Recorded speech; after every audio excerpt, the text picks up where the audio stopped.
Bonjour, mes amis. Bienvenue ici à .NET API Review. Um, we're like at the border of 11.0 fitting on one screen, and I am optimistic that we'll get through like 6 things today. It's going to feel so good. We'll see how well that holds up. First up, union attribute and an iUnion interface. This is .NET Runtime 126650. Tanner, I think it's you. Yeah, and I think Alexei's here too.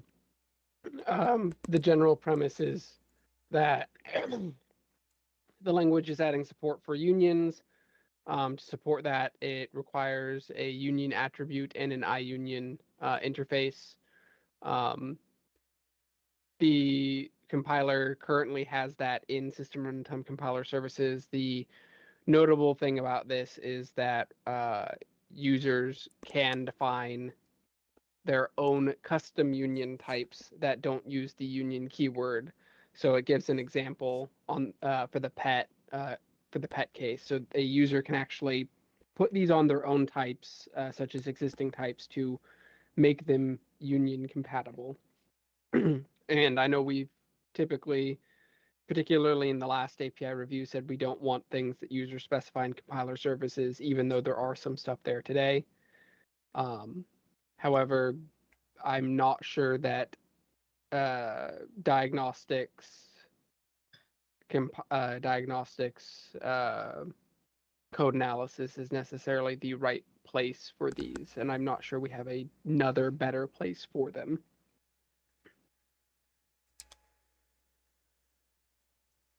I assume uh, that the answer is yes, but I have to ask the question: is the interface actually needed?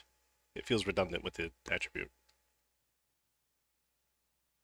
It's needed for access to the value property. It's not used as a tag for the union. Union types are uh, designated by the attribute. So it's enough for the type to have the attribute, then it will be treated as a union type. A union interface is not for marking anything. It's basically for generic code, perhaps like if you are passing it like somewhere as you can use interface as a constraint, for example, and have access to the value property this way.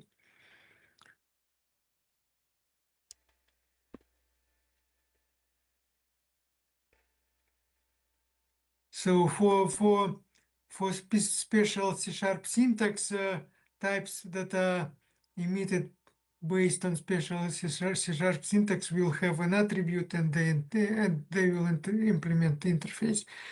Each user can decide whether he or she wants to implement the interface, but the attribute would be required for a union type.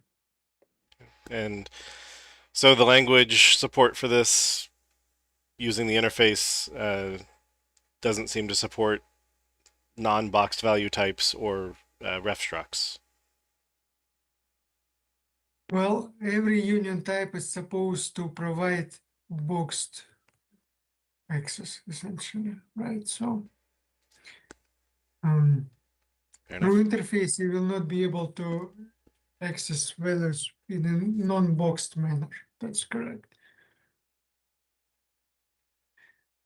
Again, I think given the current language design, language doesn't make use of the interface itself at the moment, other than implementing it on the type. Fair enough. So notably, the reason that it needs to be an object is to avoid the tearing issues if you happen to change from one type to another.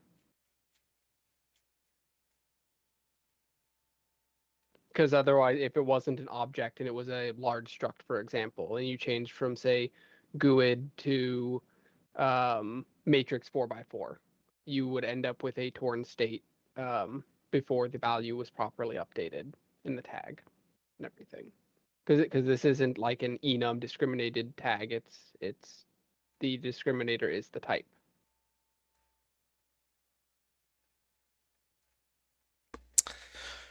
Fair. I mean, seems like an awful lot of work for a thing that's already covered by just having a field of type object. But Well, the interface itself, like the language could support direct access without an interface, but the interface allows things like where T is IUnion, and then you can do T dot value is type and things like that. So it allows you to do functional things with it that you couldn't do otherwise. fair enough.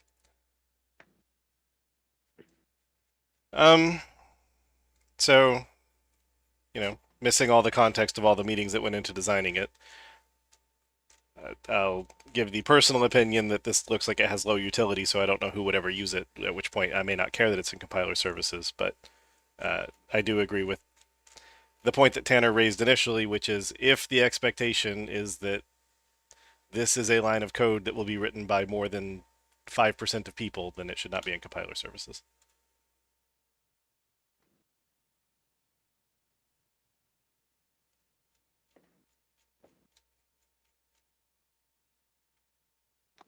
I would probably expect most people are using public union. And the cases where they go and add their own union is when they've gone and designed some explicit existing library. Like, go to NuGet and look for the 500 one of T implementations, and they want to support unions without breaking their binary compat. Yeah. So I think it would be considerably less than 5%. Okay, so I mean, if it's rare and we don't have a better answer, then maybe compiler services is fine. But to contrast it with the requires unsafe, that was an expectation that a non-trivial amount of code might be using it manually.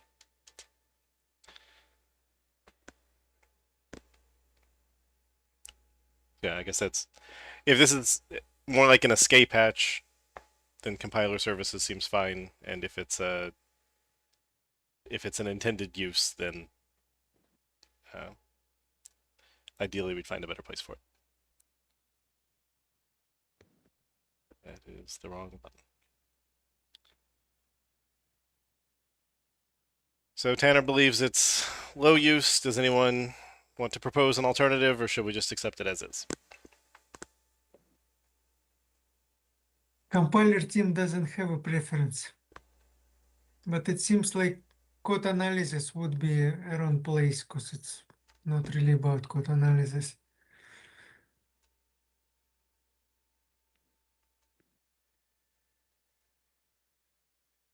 Yeah, like system runtime seems like an obvious place, but I looked and we have basically nothing in that namespace.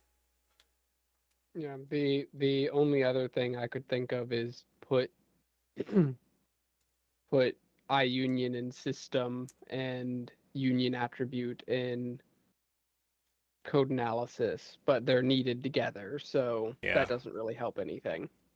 Yeah, I would keep them together since they're expected to be sort of ish on the same line of code.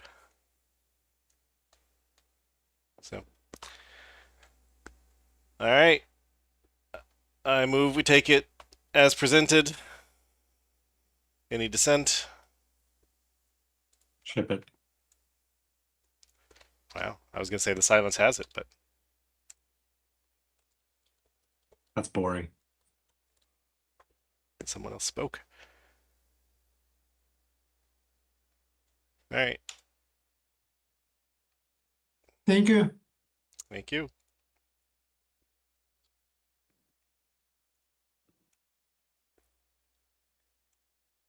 All right. .NET 4 digits, really? .NET runtime 1542. Add XZLZMA compression support to system IO compression. Hopefully the top post is the right one, and Yep. But can you please refresh the page for me? Because I just added a comment for some stream overrides. Yes, thank you so much. Okay. I can go if you Yep. want. Okay. Okay, so this is one of the oldest issues in the compression label. And LZMA is one of the highly requested general purpose compression algorithms. And then XZ is the modern container format for that LZMA compression algorithm. And in this proposal, we are adding XZ encoder, decoder, stream, compression options, and then one checksum type enum to system-IO compression. And the first one I have on top is the checksum type. So this will be controlling the integrity check embedded in the XZ footers. The library natively supports multiple types of checksums. So we decided to expose this. And in here, I believe, if I'm not mistaken, the default is CRC 64, sorry. Next is the compression options. This is the full control knob for the, I guess, for the advanced users. This follows the Z standard options, Z standard compression options pattern with the minimum, maximum, and then default properties. In here, just like broadly, and I think Z standard as well, window log will be corresponding to the logarithmic base 2 value of the window size, and not the raw byte values as the native library uses, because I think they go up to more than 1 gigabytes. So we decided to go with the log value just to keep it more simple and also have a comparative between the algorithms. And then something different that we have here is the enable extreme mode. This maps to a flag in the native library, and we decided to expose it because we thought again, the advanced user who will be using compression options class will, may or highly probably want to use the extreme mode as well.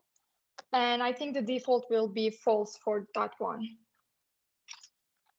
Next is the... Let's yeah. pretend that Okay. at some point we stopped just adding a bunch of dependency spaghetti and we wanted to implement this ourselves. Would we still call the same feature extreme mode? I'm sorry, I'm not sure if I understand. Well, you said you're calling it extreme mode because that's what the underlying library calls it, but is it called that in any spec? Is it called that in the command line tool? Is it like, is that a good name for the option?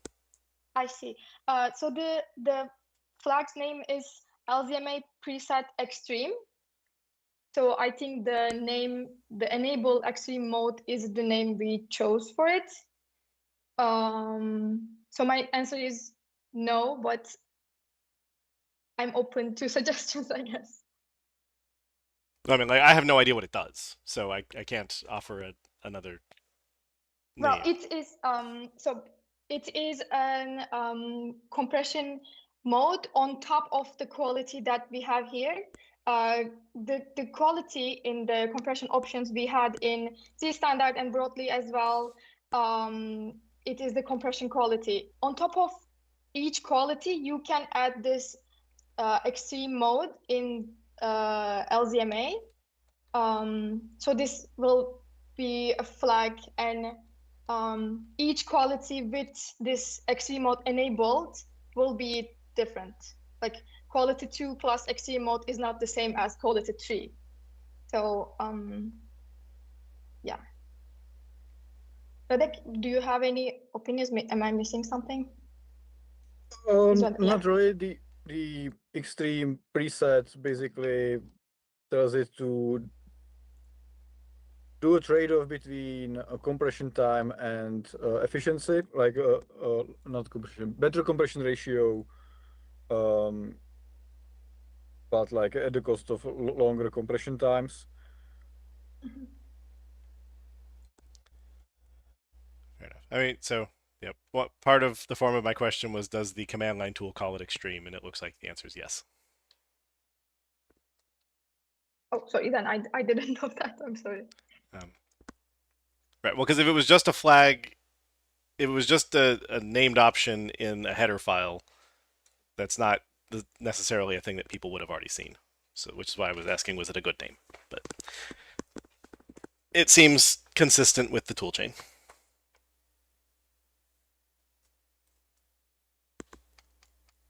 Any more questions, or should I continue with the rest?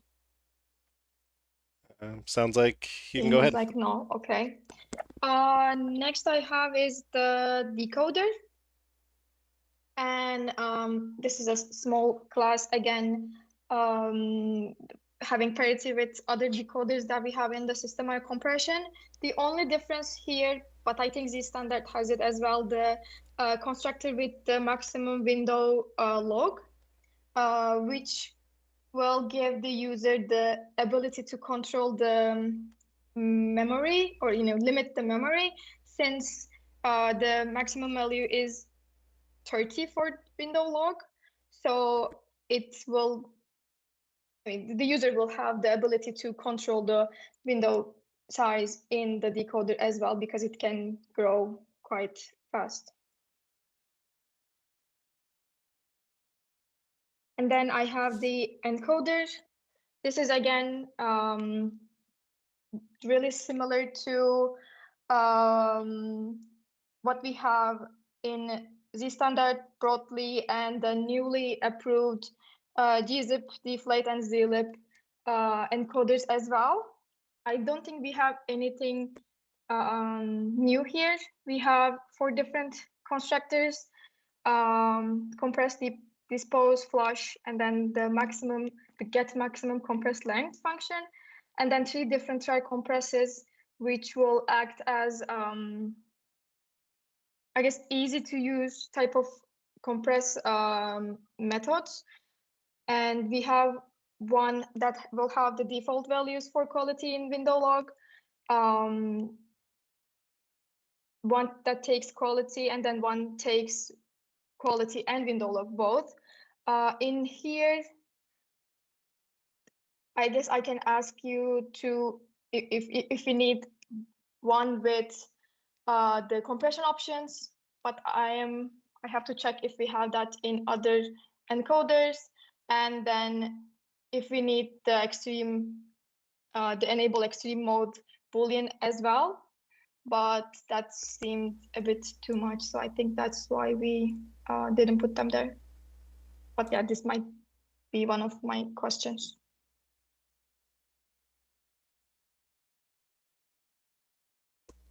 But try compress methods are usually not for the user who wants the most control. So I am not sure how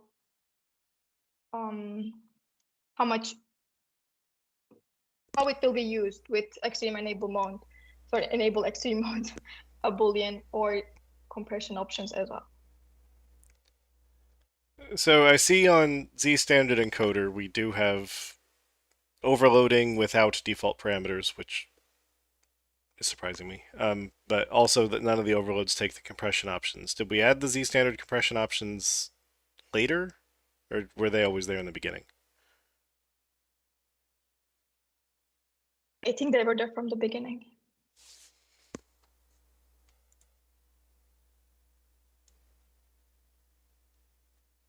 Because the tagger knows when the try compress was added, but not when that constructor was added.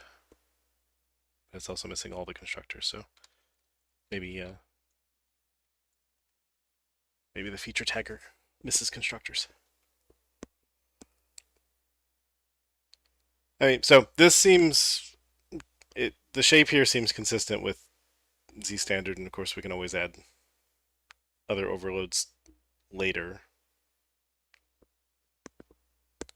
Do you think the default values would be better in this case? So normally our rule is once you have an out, everything now is also outs unless they're default parameters. But again, looking at what we did for Z standard, we did tack extra parameters past the out, and none of them are defaulted, which surprises me. This is locally consistent, which is important. And I mean, they're effectively defaulted because of the overload, right? Am I missing something? yeah, I don't know why we have the middle one basically. I see. Yeah, I don't know. There is still time to rip it out from the standard. We didn't ship it in official release yet. Fair enough. Because I guess part of the problem is what would we call the default? Right. Like, do you make it nullable? Like, or do we just like hard code it? Like -1 could mean ask the runtime what the default is.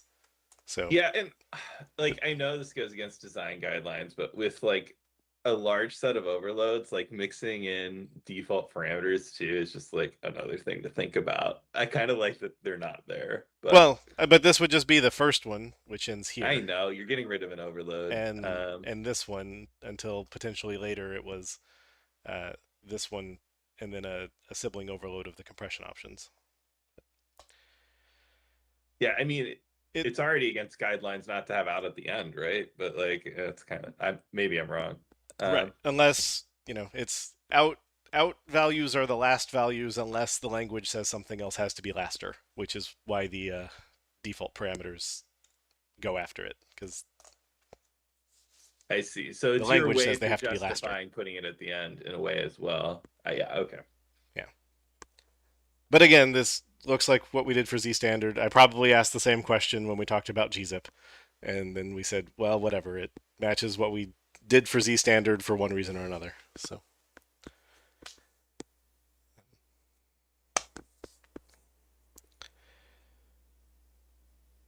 yeah, my inclination is to say we're matching a pattern, just match the pattern. And then as for whether or not we need an overload that takes compression options, if you want one, we can add one. And if you think it's not important, we can add it when somebody asks for it. I don't think we need it right away, like on the first go. Do I have any more questions? So I only have the stream left. Yeah. I do notice that on encoder you have get max compressed length. On decoder you don't have get max decompressed length, but we do have that on Z standard decoder. So is there a reason we are missing get max decompressed length? I think the Z standards native library has that function. As far as I know, LZMA. I mean, I checked, but I can double check, but LZMA didn't have that one. So yeah. And that's not a thing we could math.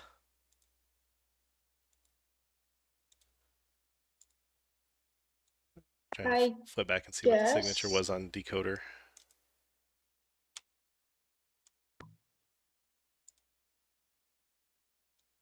I'm not sure. It might be possible from like the compression parameters, but we would have to look into it. I don't think we can answer definitively just from top of our heads. Okay, and then I also don't remember how one is supposed to use the one for Z standard decoder. I think it's for the data starting at where, like, because you pass in a span and then you get out a length. For the standard, actually entire data needs to be passed in because the library, in some cases, it will scan it and not decompress it, but basically it has to examine some headers and some like block headers like in the middle to do some pessimistic estimate if the size is not at the very start of the data.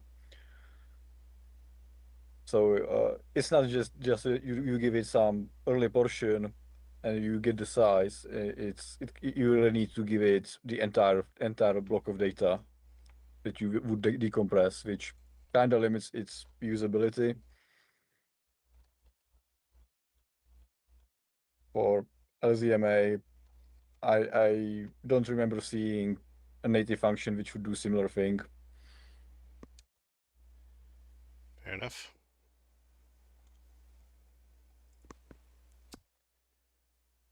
All right. I guess that brings us to the stream. Is there any part yeah. of it that's not? I guess these are the only parts that are not just being stream. Yes, and they are exactly the same as, again, everything else we have. We have the compression level, system Maya compression level, which is an existing enum. We have the second constructor with the compression mode, which can be compress or decompress. And then we have the one that takes the options.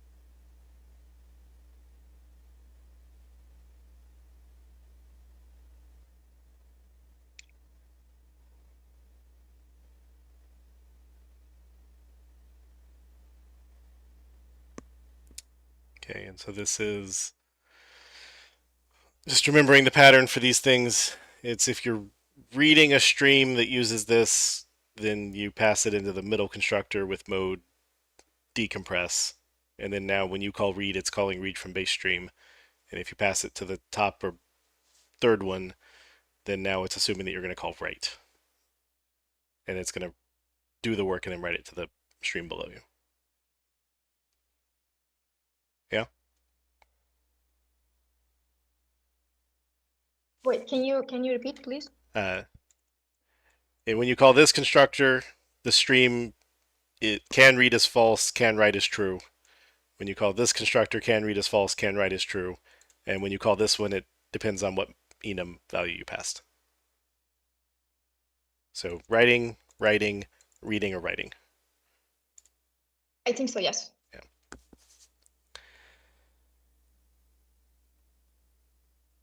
Okay. Can you explain to me the difference between LZMA and XZ, since the issue says LZMA a couple times and people have said LZMA a couple times, but you're calling all the types XZ? Yeah, LZMA is the algorithm, native algorithm that we will be using. XZ is the container format for that. And next steps we will be. What does the container format mean?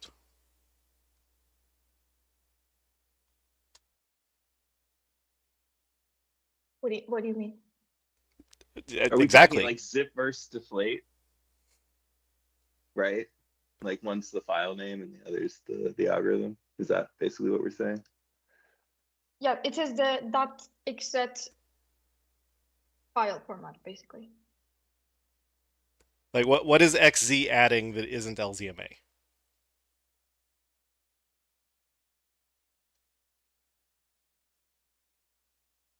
Presumably it's sticking some bytes on the front. So what are those bytes?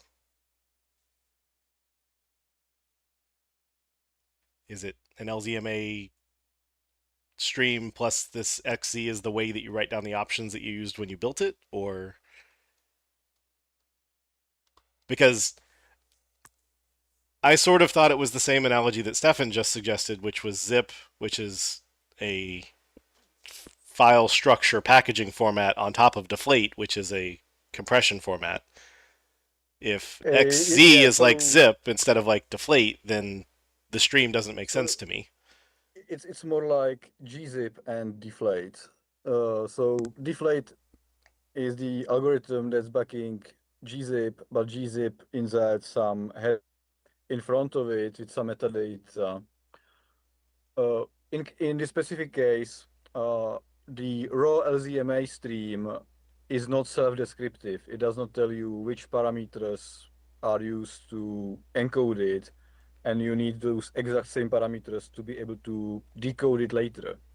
So XZ, the container, the envelope provides some header which describes which parameters were used to encode the data, so that you know what you need to pass to the raw LZMA decoder that you would use to read it. Okay. And so in that sense, we think it makes sense that everyone should always be using XC instead of directly using LZMA because they would need to preserve the options, and XC does that. Yes. So this is, or Irem, if you want to talk about it, but basically we want to add support for raw LZMA later, because there might be some use cases for it, but in general, folks will likely want to use these because the blob of data that they get out of it is self-describing, and you can just check it into the XZ decoder, and it will be able to read it without you telling it more about the data.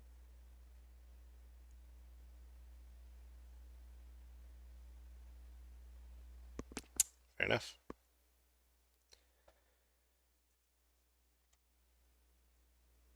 Okay. That's the questions I had so far.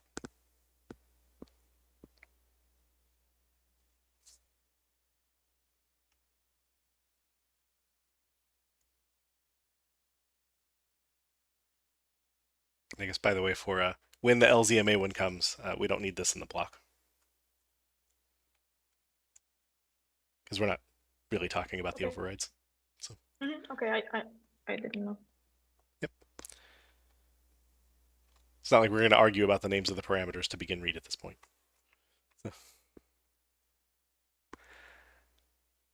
Okay. So speaking of parameters, everything looks like they're all matching what we would have called this in the previous option, or in the previous compression algorithmy containery doodads.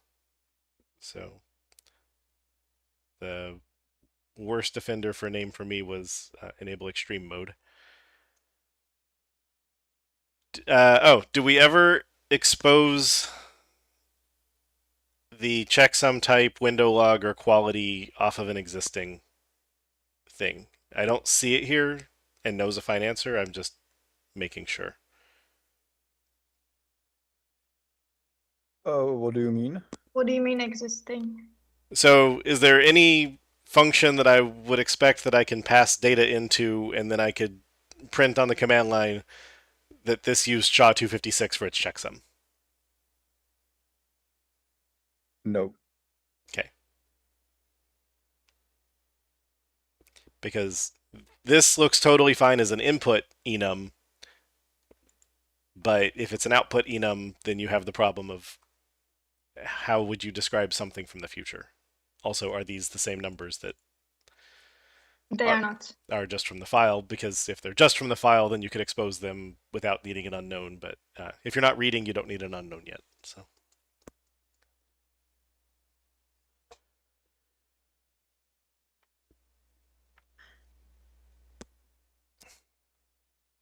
Okay.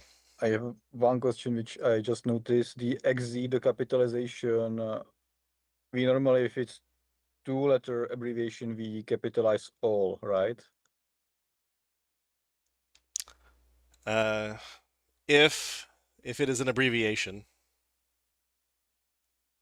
I see. is XZ actually an abbreviation? I thought it was just the bottom two letters of the keyboard. I don't think so. So it's probably fine the way it is.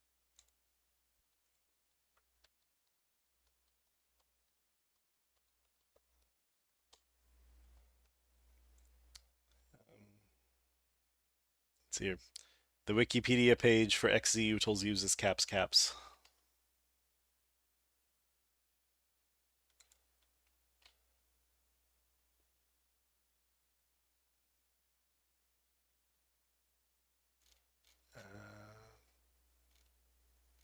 Their GitHub repository uses capital letters in documentation. All right. Does anybody want to have an opinion on whether or not the Z should be capitalized?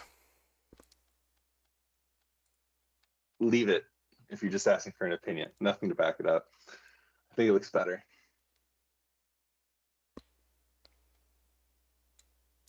Yeah, because I feel like XZ is a word in this case.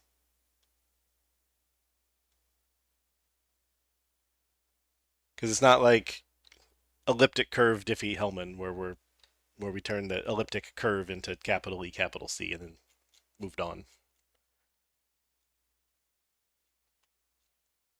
So yeah, I think it looks nice the way it's presented.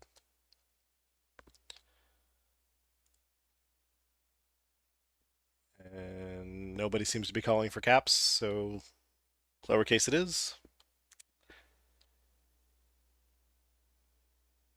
Are there other checksum types that are allowed? I think these are the only 3 or 4.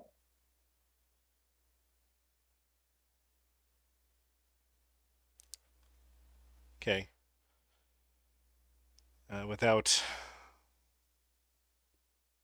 caring too much about internal policy on an externally visible channel, the fact that SHA-256 is an option but SHA-384 isn't an option means this is going to require security paperwork. If SHA-256 wasn't an option, that would be better, and if 256 is an option, then 384 being an option is better. But if these are underlying library, then we'll just have to turn in paperwork saying we're limited by the library.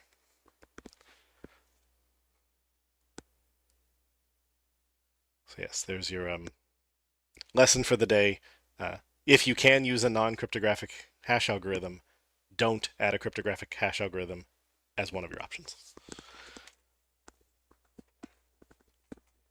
All right. Anybody have anything else on this one?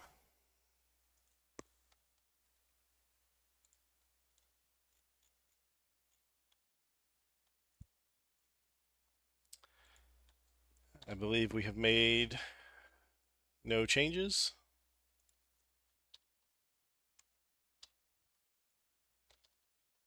A rarity for such a big API, but it helps that it follows patterns, obviously. Yep.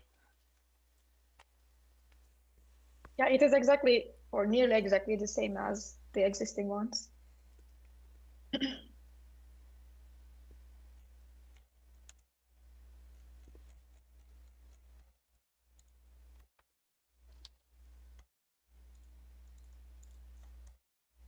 Boop.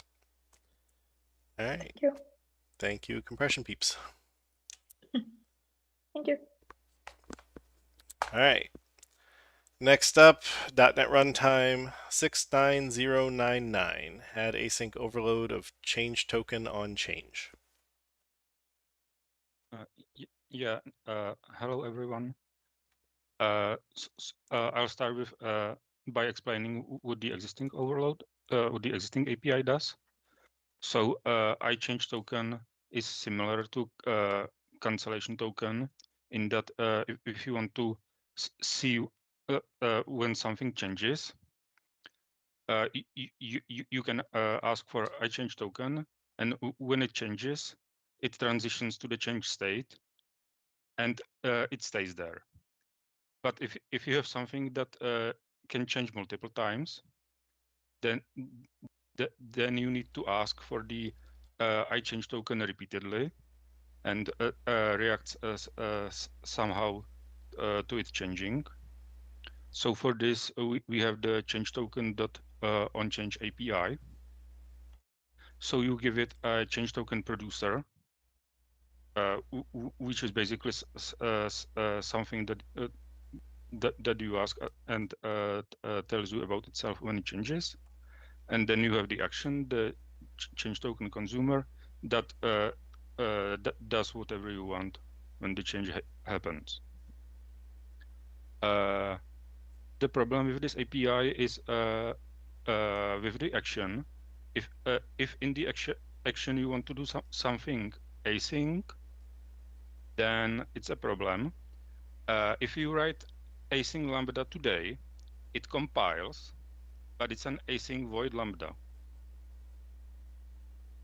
So it doesn't execute correctly, because normally you want each of your action to wait. The second one should start executing only after the first one finished executing. So that works in the synchronous case, but if it's an async void lambda, then that breaks. And if you know about this limitation, then you still have to do sync over async. And for example, if you want to wait, you would have to do thread.sleep instead of await task.wait. So that's not ideal. So for this reason, we want to add these two overloads, that instead of the action, you have a func of task. There is a question. Yeah, thank you. So I'm pretty familiar with the ChangeToken stuff. I kind of wish Tobe was here, because it's basically, an abstraction on top of cancellation token most of the time, right? My question is, with the new async APIs, say I throw after and await, like point taken, before, if I was implicitly doing async void, bad things happened. But now, like, what happens? We don't block on it in dispose or anything, right? So with the async API, will it just trigger, like, what, the app context, like unhandled task exception thing or something? Or, like, is there any observability there? No, there's nothing like that. There's nothing like that in the synchronous case, and I'm not proposing of adding anything for the async case either. I see. So it's mostly people see that they're writing these async void methods, and even though we're gonna like throw away any exceptions regardless, it's better not to force people to do that pattern. Yeah, so what happens, or is there any interaction between the dispose that you're given back and the async functions? Like, will it block dispose while one's async. calling? So that's what I just asked, and apparently the answer is no. So I know with the synchronous stuff, Well, right, I feel like you just because asserted it instead of asking it, but I mean, tell me, Peter, if you didn't answer the way I said you answered. But my point is, right, and I think this is probably what you're going to drive at too, Jeremy, is like for synchronous disposal of like synchronous registrations to a cancellation token, which this ultimately is most of the time. Like, there are guarantees on like ordering of like your registrations get called before you dispose completes, which has led to many deadlocks that I've written, and I'm sure other people have written. Like, yeah, I get that this has a lot of upvotes, and I do want to fix it, but I want it to be fundamentally sound. Like, if the problem is that this is async void and fire and forget, and we add the APIs and it's still effectively async void and fire and forget, like, what did we achieve? yeah, I guess Well, I was originally thinking the synchronous one was going to guarantee completion before it got disposed, but then it occurs to me that the whole purpose of this is to be multi-threaded. While a single thread could have the on change fired and then you call dispose, but the callback hasn't finished, the entire model of this, the callbacks are probably happening on different threads anyway. I don't know that they are. They're just backed by a cancellation token by default. But I don't think we're dispatching to the thread pool. So like, I think the right mental model for this is cancellation token, but abstracted. So like, not necessarily, but probably. But you would call on change from like your main method, but something noticed that the file was saved on disk and does the reload. Is that on this on your like that's going to be on like an IO or file system watcher thread, Yes. which is going to fire Okay. the callback. So the callback executed on the file system watcher thread, while the dispose, whenever it feels like getting around to it, sitting on main. Yeah, I mean, it really depends. Yeah.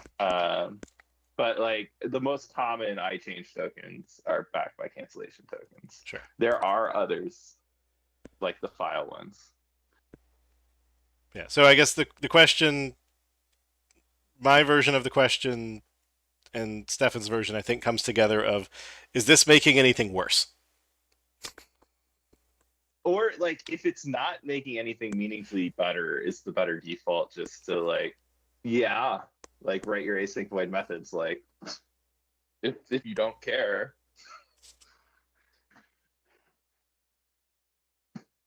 Like I hate async void as much as the next person, but if we're not meaningfully fixing anything, I just At least the order of execution is improved in that a second callback is not started while the first one is still executing. I see. So like you actually prevent the overlapping of the async change callbacks.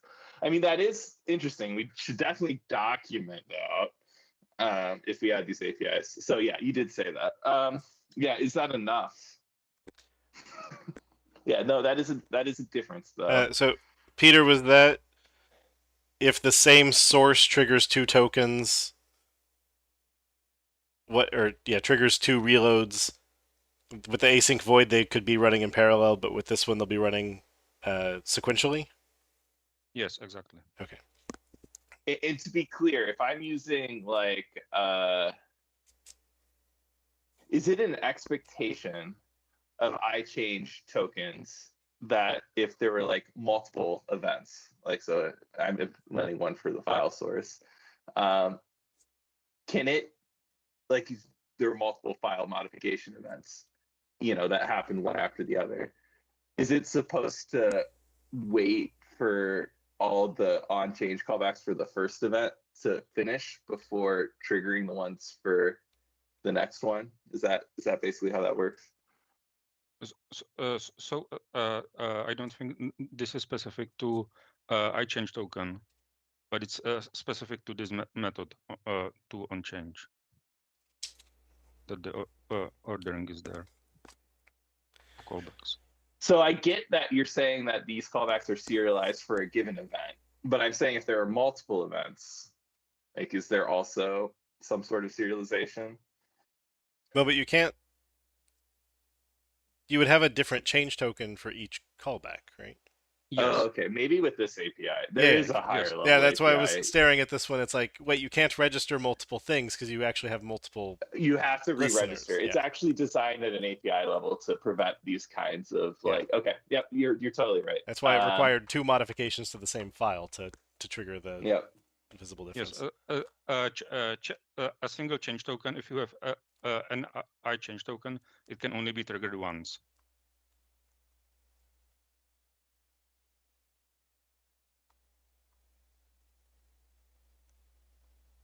Okay. All right. I'm buying it more. Okay. Right. So normally, go ahead, Peter. There was a question about what happens when you dispose the disposable. It would be possible to add a cancellation token parameter to the delegate, and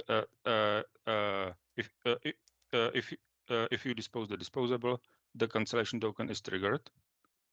But I'm not sure it would be clear what the behavior of the cancellation token would be, because some people might expect that if a change happens while you processing a previous change, then the change token, then the cancellation token would be triggered in that case. So that basically you can abort processing of some old state and start processing of the new state. So I don't know if that's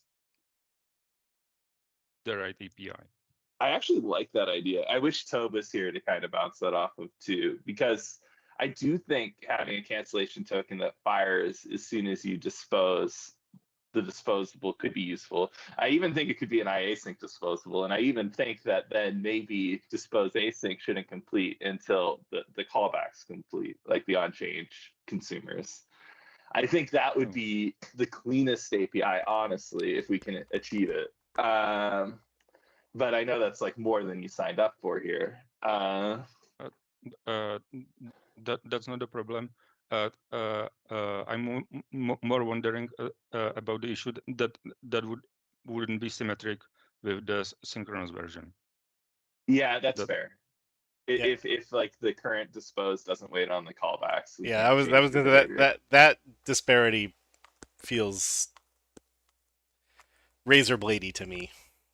Yeah, and I don't want perfect to be the enemy of a good. Like, I do see why you didn't initially propose the cancellation token, but thanks for bringing it up. Even if you don't end up going Yeah. with it, In fact, it's an interesting idea. So I mean, I will say I the thing I was going to ask or state is normally things working with async we want to take a cancellation token. The only intrinsic cancellation sounds like it would come from dispose, but I think that if somebody wants to track their own cancel state, they can, and they just put here comma cancellation token, they hit the unchange of t state, so now they can take it as their own parameter. Is that Yes. the easiest answer for if somebody wants cancellation?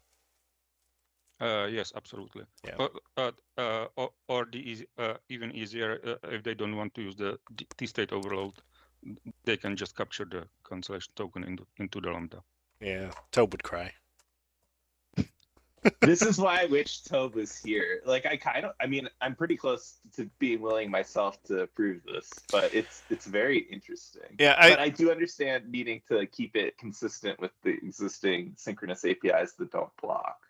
I think the fact that you can still do, God, what's the order? Async static, static async. I don't know how you. Async local. No, What are you talking about? You can declare a lambda static to ensure that it doesn't capture, but right. I assume static async. Yeah, I'm Yeah. sure the IDE will yell at you about it, but yeah. So you could still declare static async and have cancellation because of the T state. So you can have a non-capturing user cancelable callback, which I think would be Tobe's min bar. So I'm content. Yeah. And we have a lot of time till .NET 11, so we can send it past them. But yeah, I think it makes sense.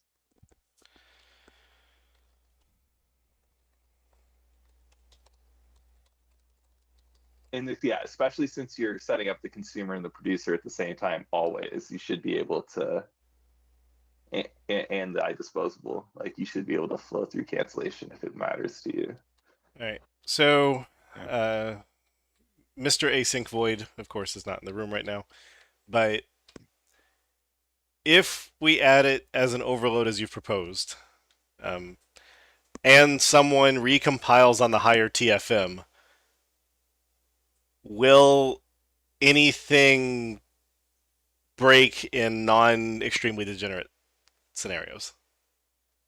Well, it starts behaving differently. So right, because that's if you previously said async and you ended up async void, then you would get two changes operating in parallel, and now you get them in series, which is series is probably what you wanted. I think only so. if you have multiple, right? This is you hit Control S twice in your JSON file, and the change reload fires twice. But remember, that doesn't change really, because dispose never blocked on it, and the way you re-register for new events is like independent of this. Because the change comes from the token, it would be run the callback, then see that there was that the dirty bit was set again, and then it would call the callback again when it finished. With async void, it calls it, thinks it finished, and then calls it again. No. Because like either way, you have no way of awaiting anything in the callback unless you do the thing in the callback, which doesn't change. So unless you're like re-registering in the callback, which would continue to work, you have no way to await the async void even after this APR change. Like This it only matters if you have multiple callbacks on the same event. Like this you code called, is only capable of ever firing once. that's No. there's two versions of this API. Okay, well earlier, okay, never mind. So there is two versions of this API. This is the higher level, which is where it can get called multiple times. Okay. This is what I was asking about earlier. Yeah. And then you're like, no, you got to re-register. All right. Well, no, but you're not saying you're not doing like this doesn't visibly look like reload token dot add on change or whatever. So I don't know that this one token can have like 7 functions that are all registered together. No, you're totally right. You're totally right. But the source can set the dirty bit multiple times. Yeah, this is built on top of the lower level API, so it's waiting on these callbacks to re-register. Right? Am I right this time? So this because there's a lower level API, yes, that like requires you re-register. This is built on top of that, and then it won't re-register until all the callbacks are finished in order. Well, no. It re-registers when you start the callback, so that if a change happens while the callback is executing, then we immediately start a second callback. So even if the on-change callback's running, you re-register with the with this new API. But just once, and the synchronous version already does that. But the synchronous version runs the callback in line, right?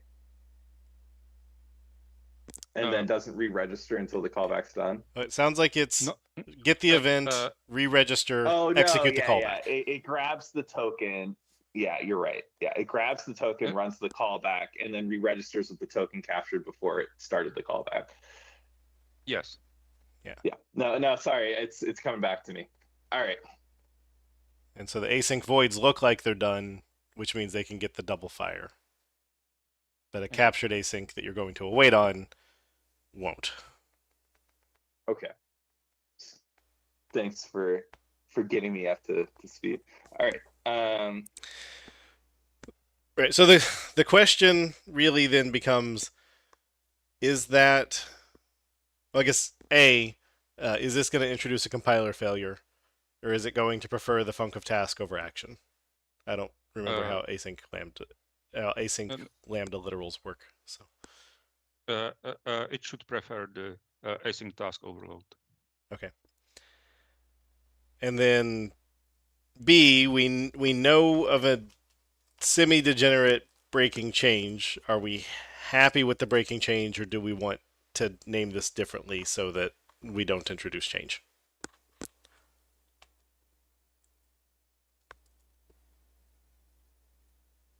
I like the breaking change. We'll just need like maybe a note to say that like if you really did want your thing to be fire and forget, like do that more explicitly in your callback. Is there a case where someone would be writing this code and compiling against multiple TFMs and maybe surprised that some of their code gets parallel execution and some of it gets serial execution?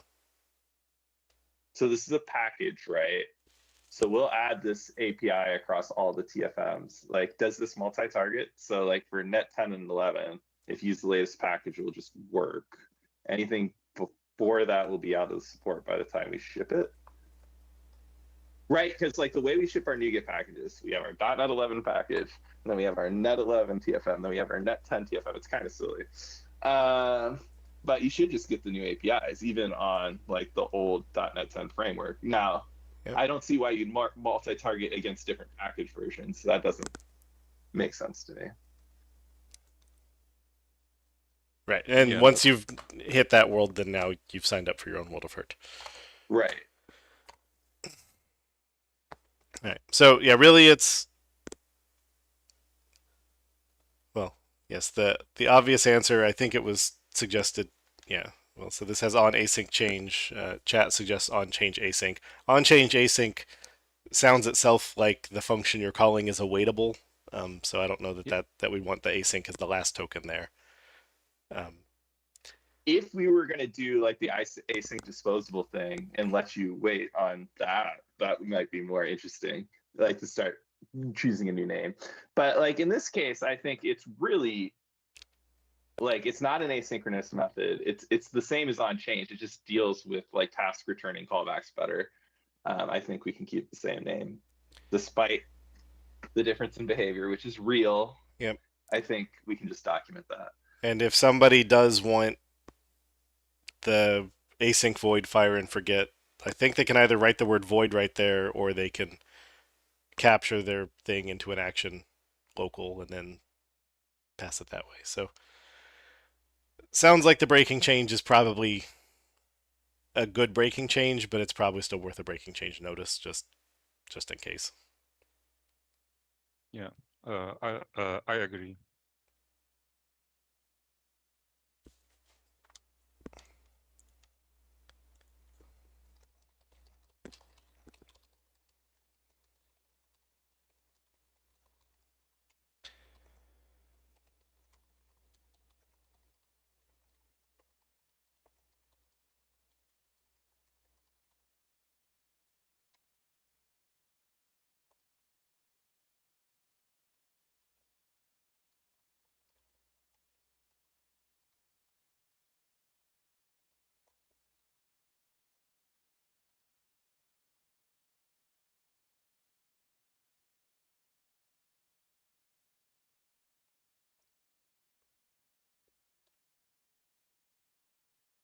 Okay, so seems like we're saying take it as is. Yeah, I agree with that, but I would suggest to run it by Stephen too. I mean, so we can approve it here, but at least, I mean, like if Peter can get a feedback from Stephen, will be good. Okay, I will do that.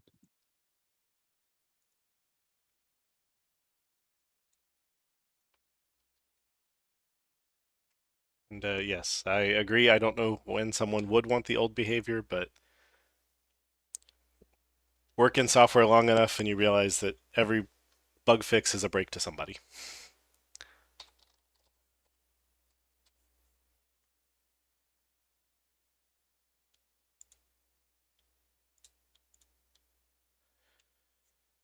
All right.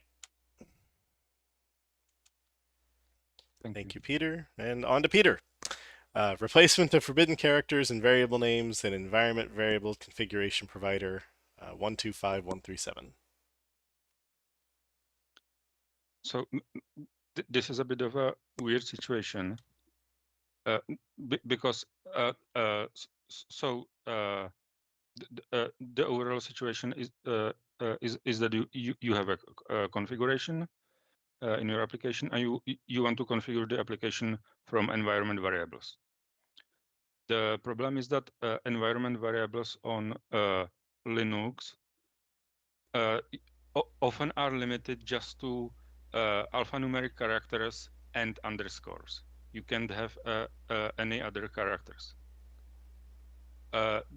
This has and the names of configuration variables already contain colons to have them hierarchical. And so what we already do is that if your environment variable contains double underscore, then we replace that with a colon. But there are also situations where you want to have other characters in your configuration variable names.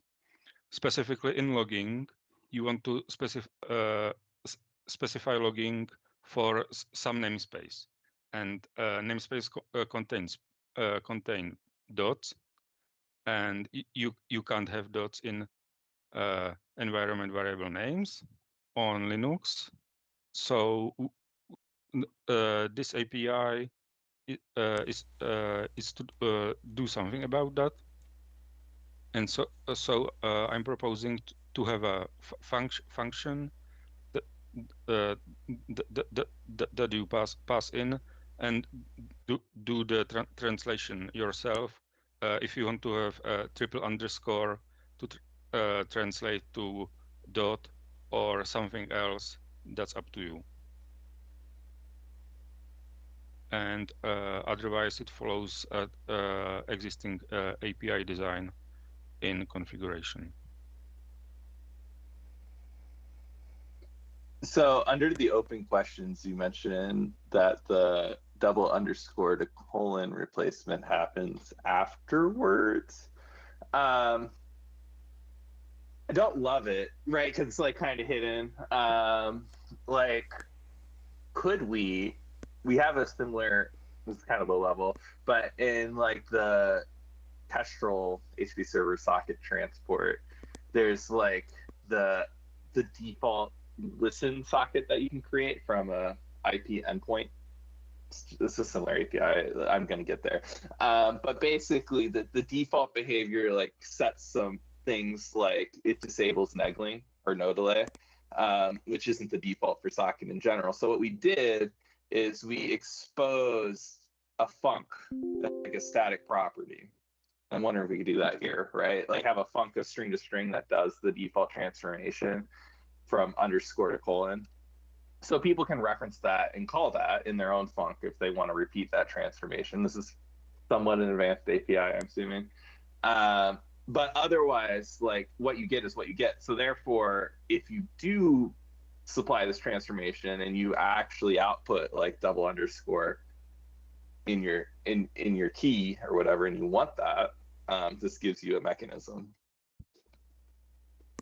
Yeah, but I think what you're saying makes sense, but it's problematic for the most common situation. If you just want to handle the dot, and you would need to have some extra code to handle the colon as well, even though that's already handled by default. So the user will probably not expect it. Okay. That's fair. Honestly, that's fair. This probably is more commonly used than that listen socket API. Like my expectation would be if you register this callback, you now own the transformation, and the system no longer Right. does the double underscore to colon. Right. I also wonder if we need the high level API and the low level API. Like if the dot replacement thing is really that common and we don't want it to mess with the, underscore to colon transformation or make that more tedious, like have that, and then also have the thing, but you completely control it. Also have the func of string to string, but you completely control it. Would probably be my preference. I don't know if that's necessary. This is quite an edge case. So if you want to add the control of the colon, then my preference would be that a single API is enough. So just the dot replacement. Don't bother with the func. I mean, don't have some low level and a high level as separate APIs. If that's I'm pretty what you were against. Suggesting. Yeah, well, I think I agree with Jeremy, and I don't know how strongly he feels, but I feel pretty strongly that if we're giving you this transformation callback, like it should be the thing that like gives you complete control. If there's this one other thing that happens implicitly, that's just like, come on. Like I get that, like it's what you want 99% of the time, but I mean, it's always an option to write your own configuration source, of course, for like the lowest of lowest levels. But yes. But I'm just not a huge fan of this. Like maybe I can get over it, but right now I'm just not a huge fan of doing a transformation after the func, if you provide one. Yeah, at least not without calling it something silly like a variable name pre-transformation to indicate that there's a transformation that happens after this one. Jeremy, there's also something in the Teams chat if you want to like. It's the hardest thing to read. And this is a fairly advanced API, so expecting the users to do something slightly complicated is not the worst thing ever. So what you two are suggesting does make sense to me. Yeah, I will maybe add a little bit of background info when we discussed this, because we went back and forth between the func and having a specific variable just for the dot.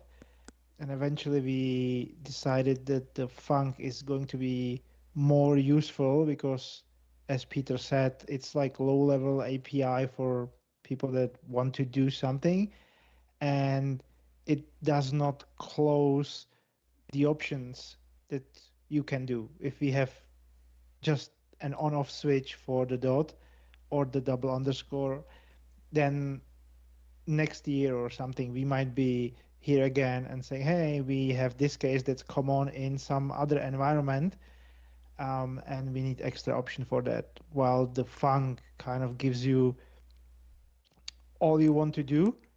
And I agree with, once you provide this func, the built-in replacement should be turned off, because you can do it yourself easily, and you already touched this like full featured options, so you can do whatever you want. Especially what if you don't want to do the double underscore transformation? There would be no direct way to like turn it off. While if you just provide, let's say, empty func, then yeah, you are done.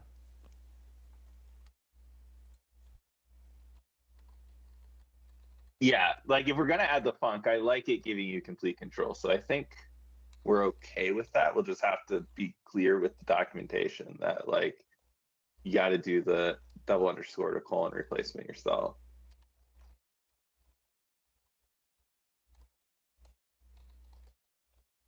Yeah, that makes sense.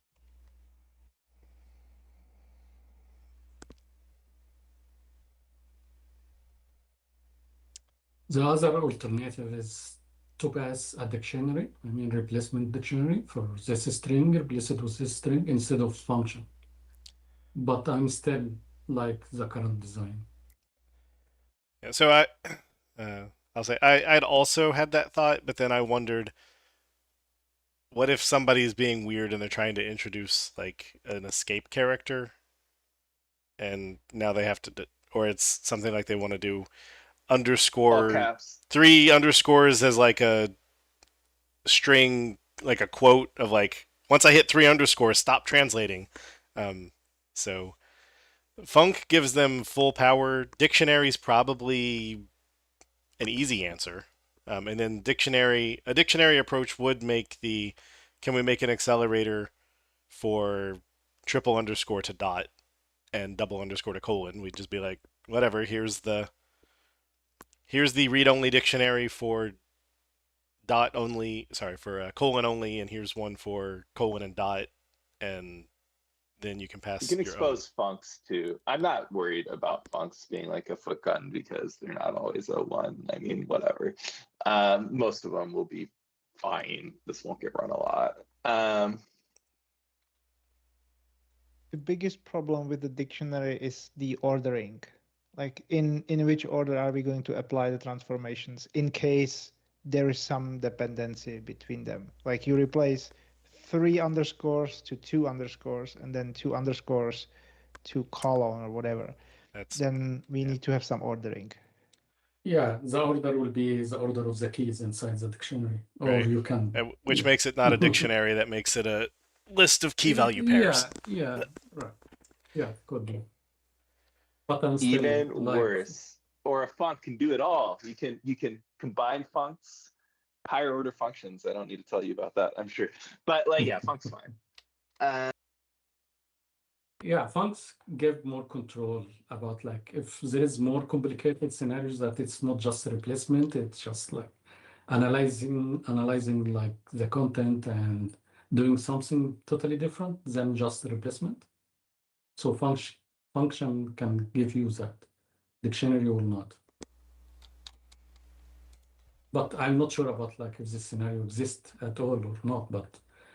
But you cannot know. I mean, like every time we got a new request, that's weird. But I just don't So- think the func, the way it's likely to be used, meaningfully complicates things, and might as well give people the flexibility if it doesn't make our code any harder. Whatever.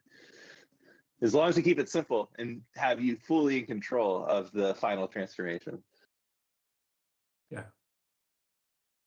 Yeah, the case that convinced me that func is better than a dictionary is if you want to do the dot translation specifically for logging configuration, and for everything else have no translation or a different translation. This kind of flexibility doesn't exist with the dictionary. when you say translation, what do you mean by that? I mean, for example, triple underscore to dot. Yeah, you can replace triple underscore with dot. Yeah. With the dictionary. I mean, if you pass in the dictionary, yeah. Yeah, but with a func, you can do this translation just for some specific variables, like for logging, and for other variables, don't do it. Oh, okay. Right, because you could see that it had the word log in addition to your prefix or something. Yeah, so, I mean, would we want to, I just doodled them in here, would we want to expose the common transformations as funcs or not? So the problem with colon and dot replacement is that we don't have there's basically no standard for what the string for the dot should be. If it should be 3 underscores or something else, or I mean, you would define it. The docs Right, would yeah. say this replaces triple underscores with periods, and then any remaining double underscores with colons, or however you want to wire it. Like if you only do triple underscores if it's left and right bounded by a letter character or letter or number or whatever. So like you could doc, that's what it does, and then someone could call add environment variables blah blah blah blah comma environment variable configuration source dot colon and dot replacement. So what is the input of this function? I mean, it would be the whole thing, or it would be just either comma or colon or dot. I mean, like you proposing or just suggesting to have like colon and dot replacement.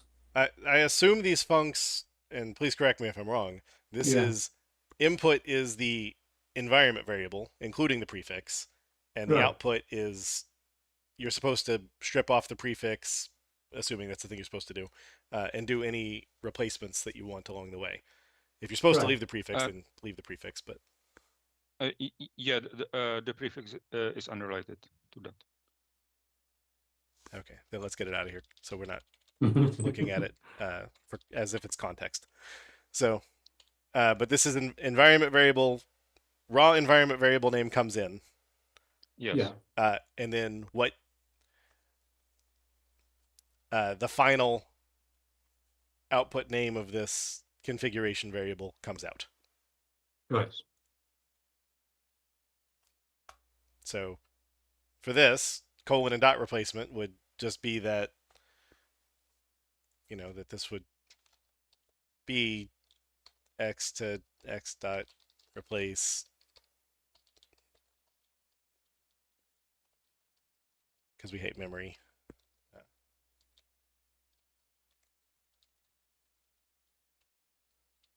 Right.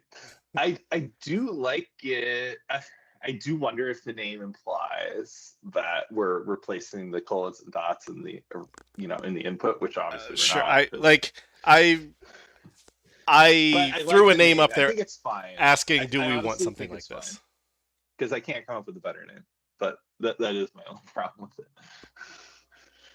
I'm wondering whether the colon and dot replacement could be just dot replacement, and if you need both, you would just chain them, or like call one and call the other in your func. I think it Instead of depends having- on what we think is more common.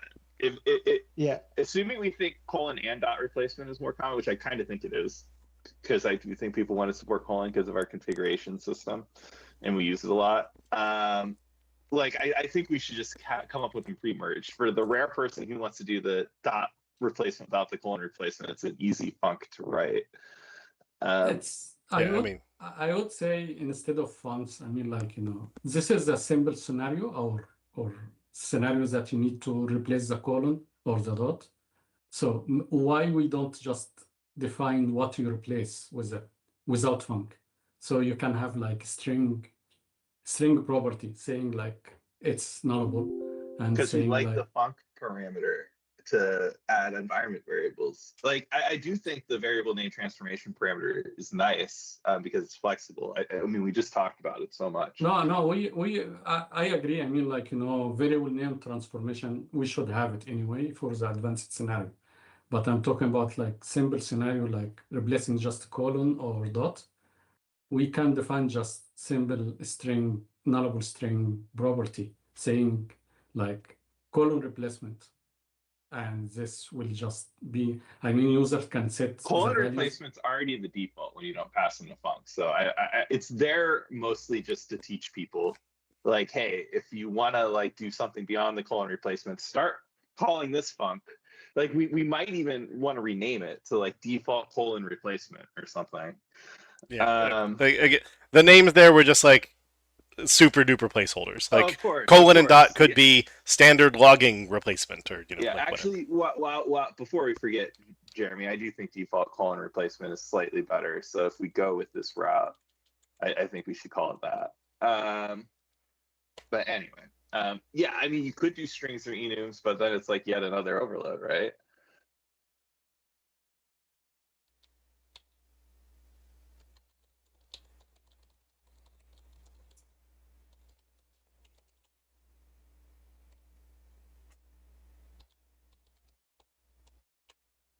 I think we are over engineering here. I'm just, because like this is from on the scenario source. anyway. I mean, like, on the source, I believe this is the right answer. I believe 100% this is the right answer, and we don't do anything else. The question is, what do we do for down here? Do we make somebody pass in the func every time? And if this colon and dot is a common thing, do we accelerate? So then, I mean, we can make it nullable by default. Like that would be these things. The overload already exists without this func, so like it already exists. Yeah, but it's not passing this func. But anyway, it's if colon and dot is itself if colon is 99% and colon and dot is 95% of the 1%, then we should make colon and dot easy. If colon and dot is just there as an example, then I think just the func, and then we add other things later if they become common. Yeah, I agree with that. So I guess that's back to the owners. Is colon and dot the thing everyone wants, or is it just an example? So I think it's more that it's what everyone wants, because I'm not aware of any other case where you would actually want that. I like the proposal with the static funcs on the class. Like, I don't see how that's over engineering. It seems very simple to me. It's just saying these are some standard transformations we have. Use them if you want them, don't if you don't.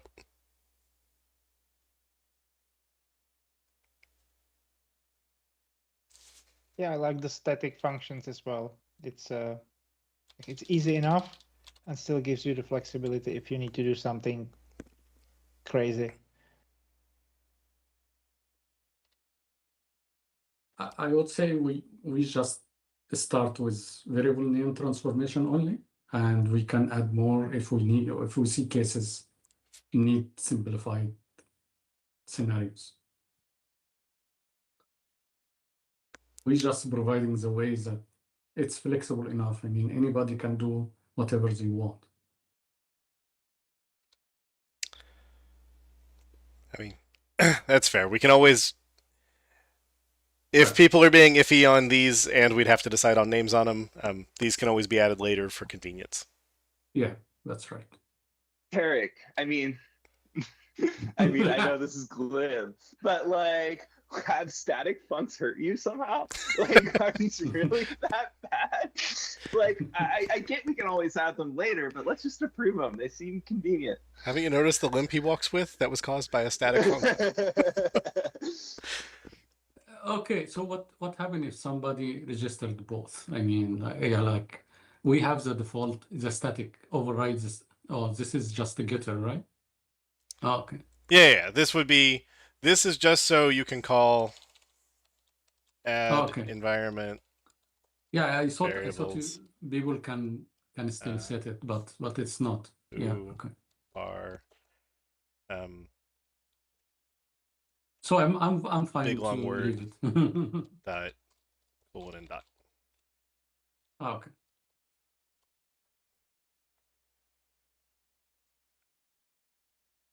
Yeah, it's just giving an accelerator for this funk.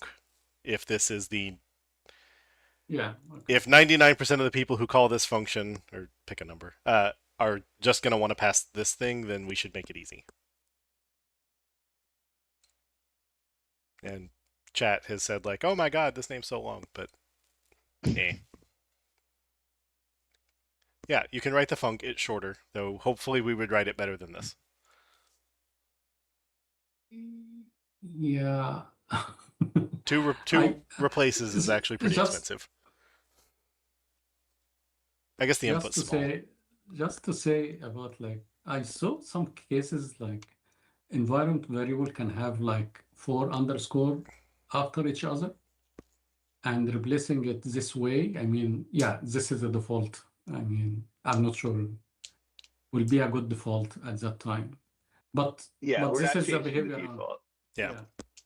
Yeah. This is indicative. This isn't declarative. So I will delete this before proposing. But okay, so if we actually want this, do we want to call it colon and dot?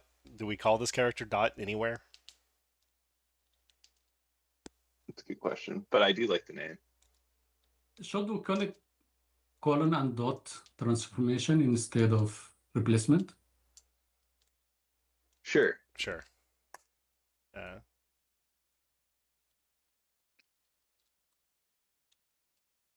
Yeah, that's better. It matches with the.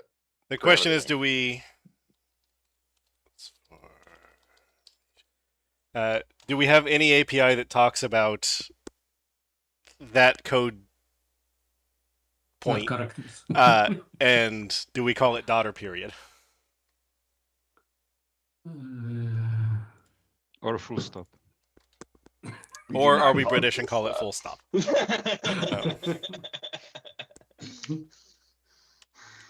I think the name is okay. I mean, it's clear.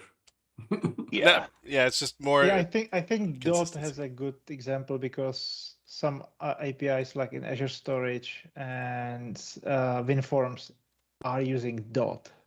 Okay. We literally call our framework .NET. The command has dot. I think it's okay. I just think we can do it. We should document it though. I mean, like we Yeah. say, this dot is different than .NET dot. I was. It's actually kind of the same though. You're right. Yeah, I was actually expecting this to be in the common spellings table. Like womp. Like, you know, we're like, how do you correctly spell log on? It's like you spell it log on, not log in. And I was looking to see, do we have you spell it dot, not period? But no, neither of them are in this table. So Well, I think pointing to the name of our command line executable and a lot of our like domains and stuff is fine.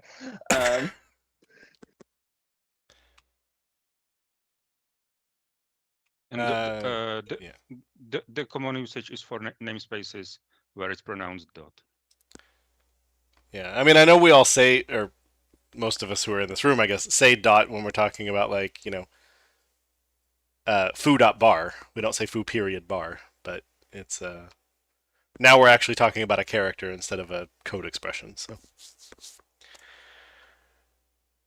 all right. So, do we like? In this case, it really is both, and in a lot of cases, it's both. Yep.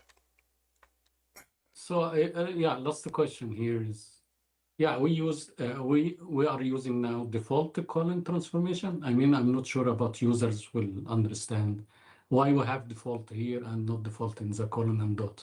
I mean, we could just call it default transformation. And Yeah, let's do that. And if you want to know what the Let's default call it transformation does, because then what read if the we docs. change the default at some point, right? Then it'd be misnamed. And it should just be whatever the default is. Yeah. Right. Not saying we would change the default, but what if in 20 years? Yeah, looks good to me. The world is a ... token.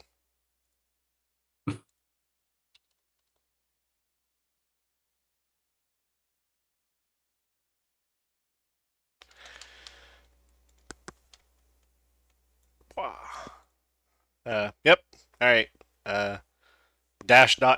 is WinUI. Windows Media dash styles has dash ... So we have called the character dot previously.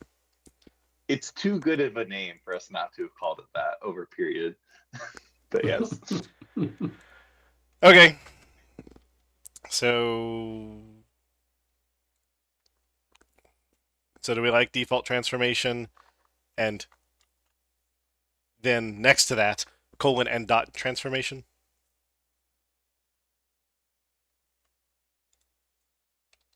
Yeah.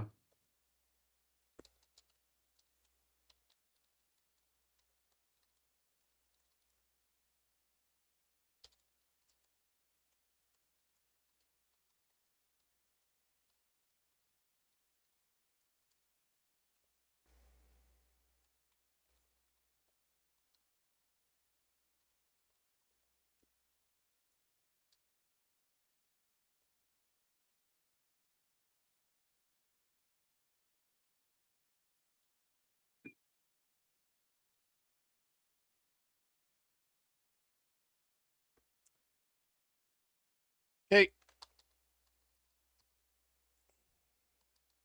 That. Add some curly braces because I don't know if the thing can handle the illegal syntax of double semicolons. All right. Anything else on this one?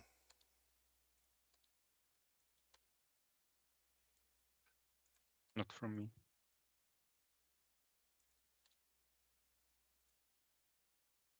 No. Then I'm going to remove the what it actually is because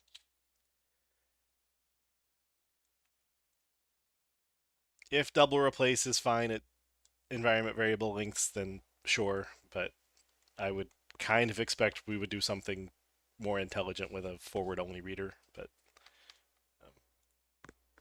we'll see. Thank you.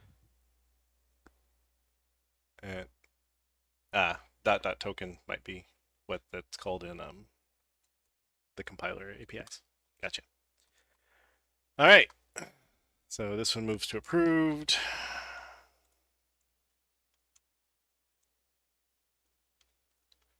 All right. Thank you, Peter. Next up, add registered ID attributes to subject alternative name builder. .NET 125.127. Jeremy, you're up. Cool. We have an existing class subject alternative name builder. It lets you right now add DNS names and IP addresses. One of the other kinds of things that SANS can hold is a thing called registered ID. Somebody wants to add it, so the name seems to be add registered ID. I will double check the casing table. Actually, ID is supposed to be a little d, so we'll fix that. And it takes one parameter, which is the ID that you're registering. The only real, debate. Hey, I fixed it down here. The only real debate that we've had is what should we call the parameter. The parameter value must be the cryptographic object identifier, which we call OID. So the question is, do we just call it registered ID because that's its name, registered OID because that's its data type, or something stupid like registered ID OID? I think I might be leaning toward the shortest name right now. As long as it's not ambiguous with another ID, I'm with you. Because an object identifier is an identifier. The one I recommended is right. ID. Sorry, Kevin, I think you're wrong. So this method is called add registered ID. So you are registering ID. Yep.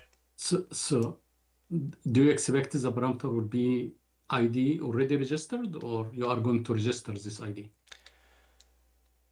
The name of the type in the spec is yeah, that's fair. All right, the name of the type in the name of the field in the spec is just registered ID. So the object is a registered ID. We're not registering anything.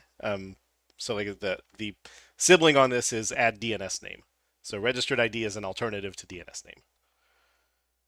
Kevin points out that registered ID is the thing, and that we always suffix string values of OIDs with OID, which is why he made his thing. I just want to point out this is like the least consequential parameter name of all time. No one's going to write this out. Indeed. Out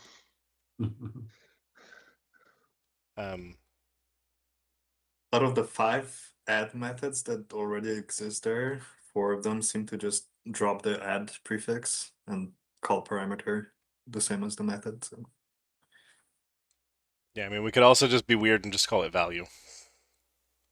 Yeah, let's do it. No, I mean, OID is fine.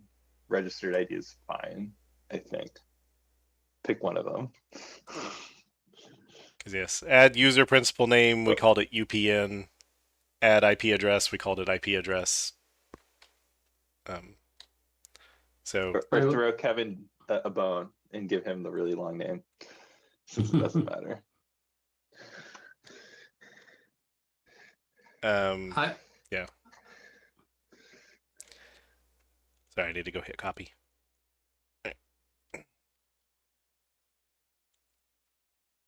All right. Anybody? Somebody shout out an answer. I like registered ID better than others. Okay.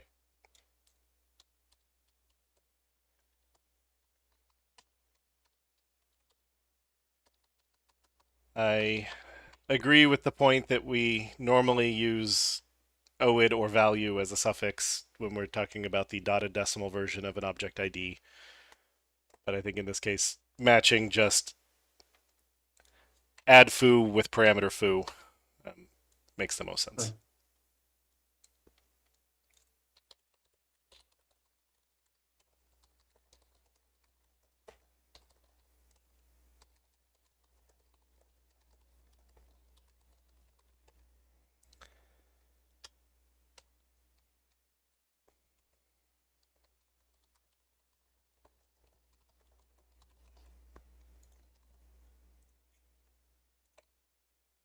All right. And I guess chat has also suggested, why don't we just call it OID? Or OID value. But I think registered ID is the nicest one. Right. OID or OID value doesn't mean it's already registered. I don't even know what a registered ID is. It's just a thing you can put here. I don't know. It's just like object type 4 or whatever.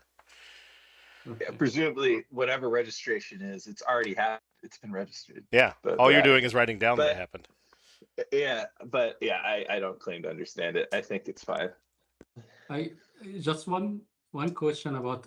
I agree with the casing of ID that you mentioned in the beginning, as you have it, but most of the time in the spell checker or grammar checker, always convert ID to both uppercase.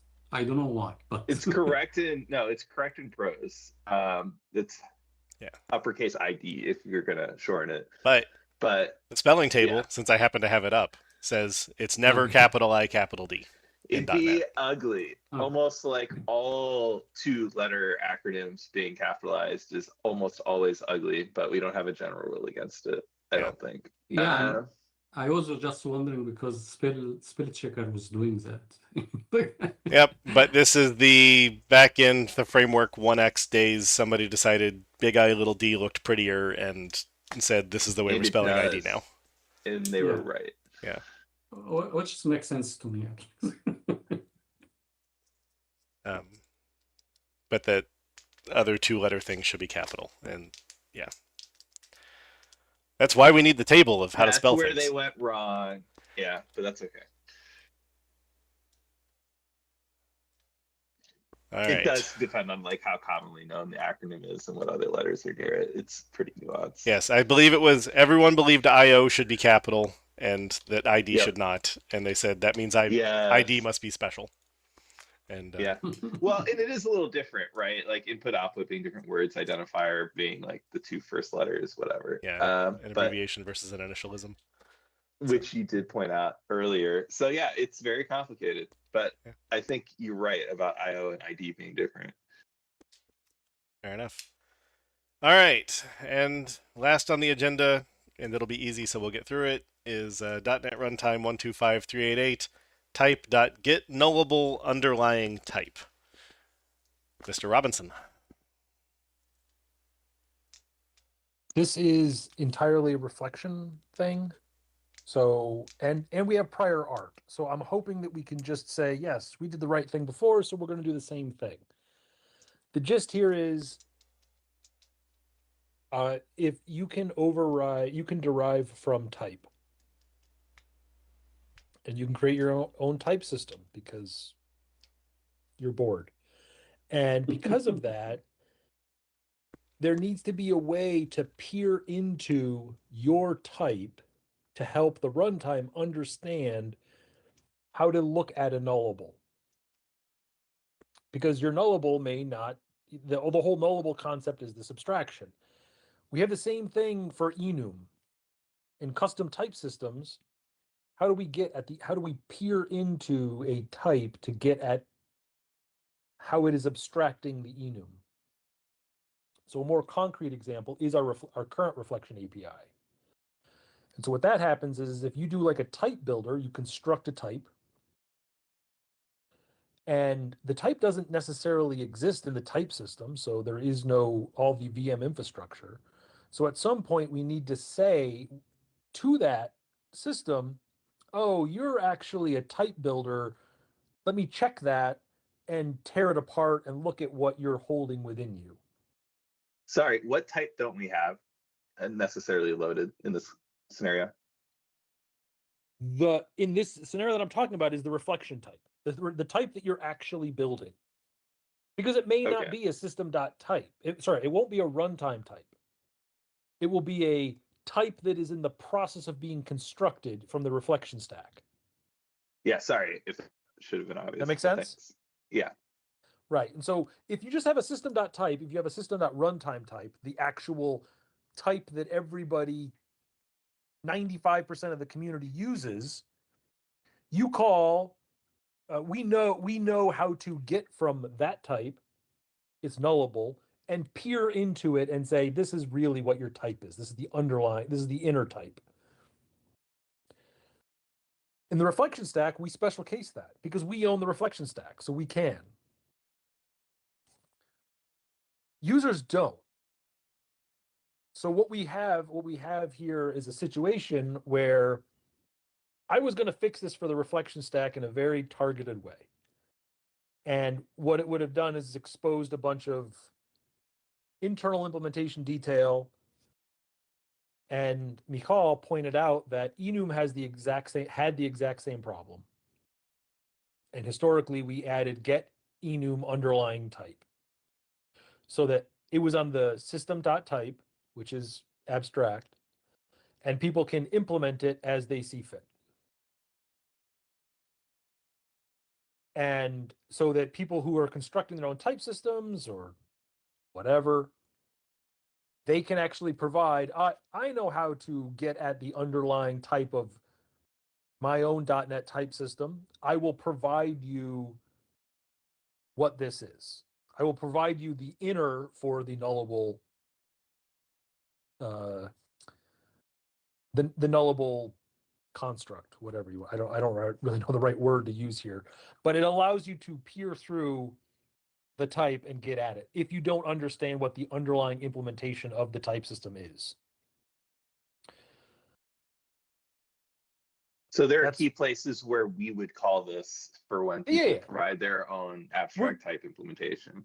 Right. We're just providing, if we're providing our own clear way of implementing nullable in the reflection stack, as opposed to leaking implementation details all over the place. And this is specifically for the struct, like for people who are implementing that, not like, nullable reference types or anything related to that. Well, this is for people who are constructing a type system using system.type. So, Aaron. Yeah. Why isn't the existing implementation of ask the type for its generic type definition, then asking the definition for its generic argument and returning the one and only argument not sufficient? I do not know. That's a great question. I'm guessing it's the part where it's asking. So I'll just move the implementation to on screen. I'm guessing it's going to fall down here if nullable was a reflection type instead of the runtime type. Right, and so you just called out the problem. The type of is nullable. So now we're basically saying this is the type that you have to use. So the problem that we're having is this expression, while trying to answer is the GTD itself nullable definition, stopped metadata load context from working. Yeah. Okay. I see. So this is like the circular kind of thing. So the problem is asking, are you nullable was the problem. The logic is fine, aside from the implementation of are you nullable. So are you the nullable of T type definition? And this is impossible to answer true to prior to the type being real, and you want it to be able to answer yes during construction. Yeah, probably without doing something silly like asking for its name and asking if it's system.nullable. So there is, if you, let me see if you go to the issue that was originally filed, which I can share, was basically about, metadata load contexts and all sorts of awfulness. Yeah.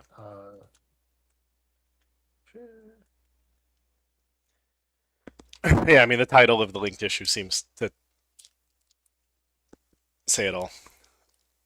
So, I mean, the method seems fine. I will say the one problem that I have with it is when we use the word enum here, get enum underlying type, no problem. I entirely know what this means.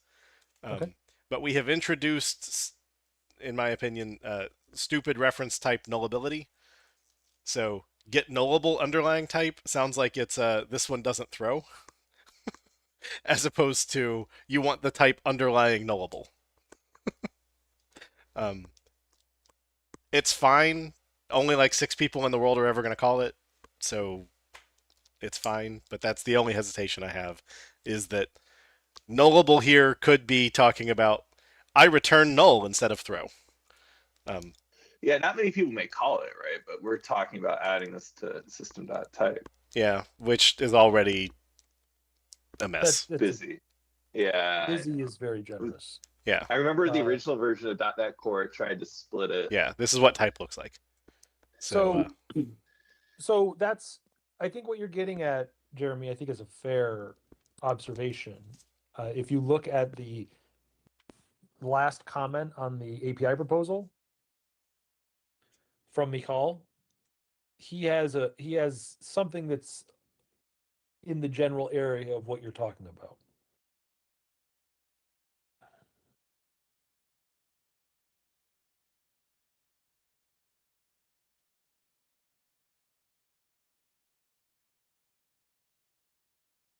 Yeah.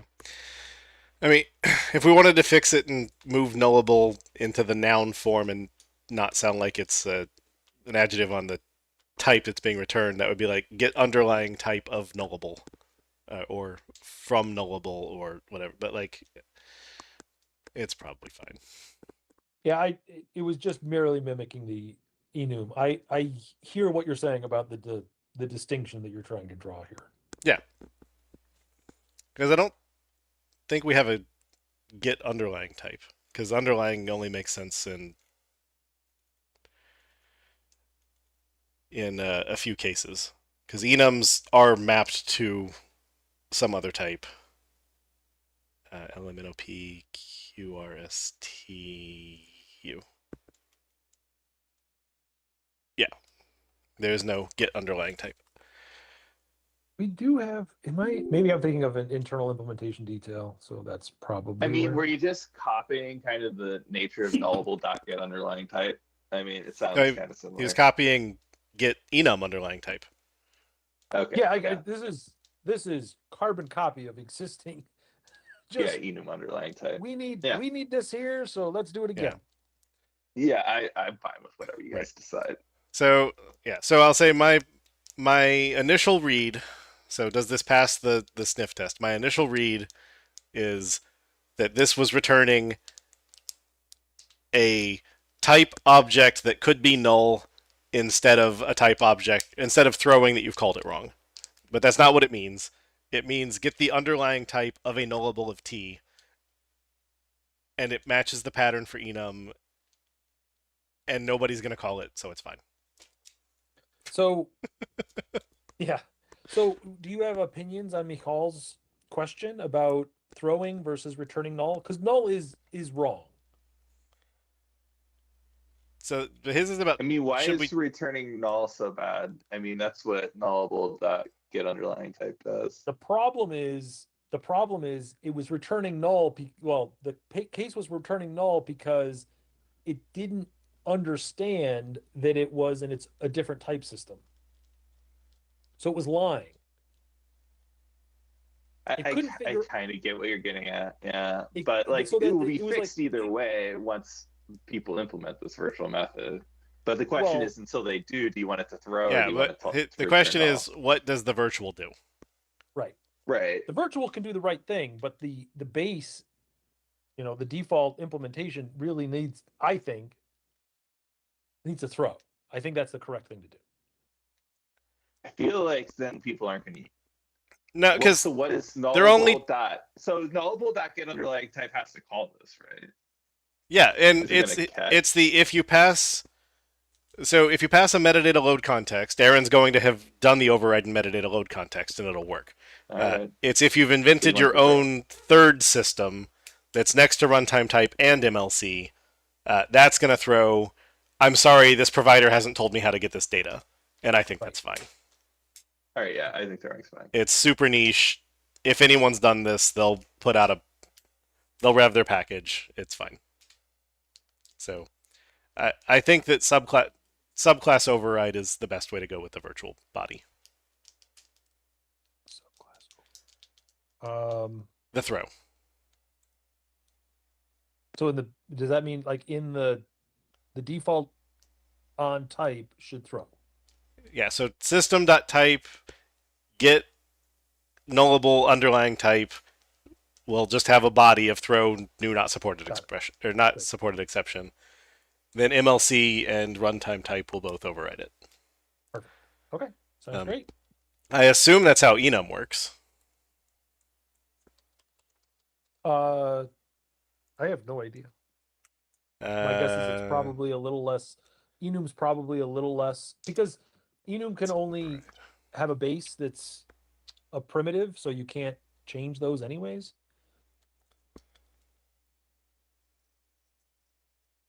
If it's not an enum, throw. Otherwise, ask for the field and return the field's type. So it's actually implemented in terms of reflection.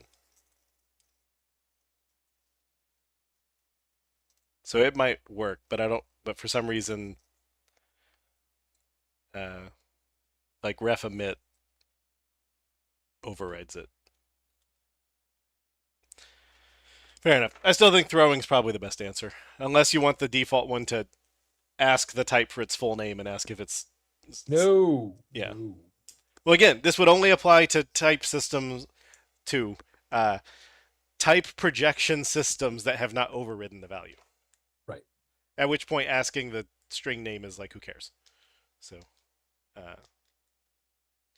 you're going to override it for MLC. You're going to override it for ref emit, because I'm reminding you ref emit exists now, and then we're like, what other answer is there? So. Okay. But yeah, Awesome. I'm fine with throw, and you can change throw into having a standard default later without really upsetting people. So. Okay. Sounds good. Thank you much, everyone. I guess, does anybody else want to give an opinion on the name, arguing against my, and no one's going to call it, so who cares? I can be meh as well, but you know, approved's fine. Yep. All right.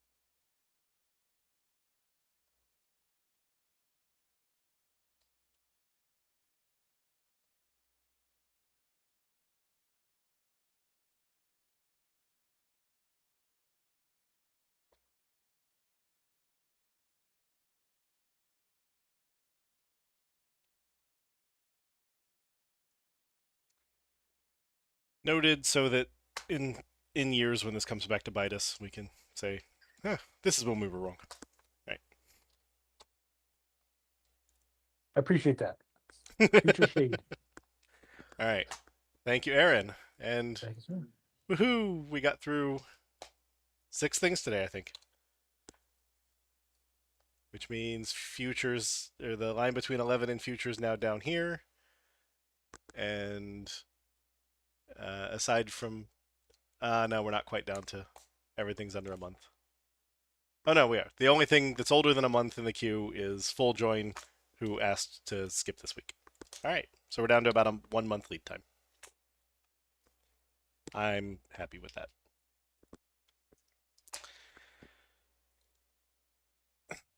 So, thank you everyone for joining.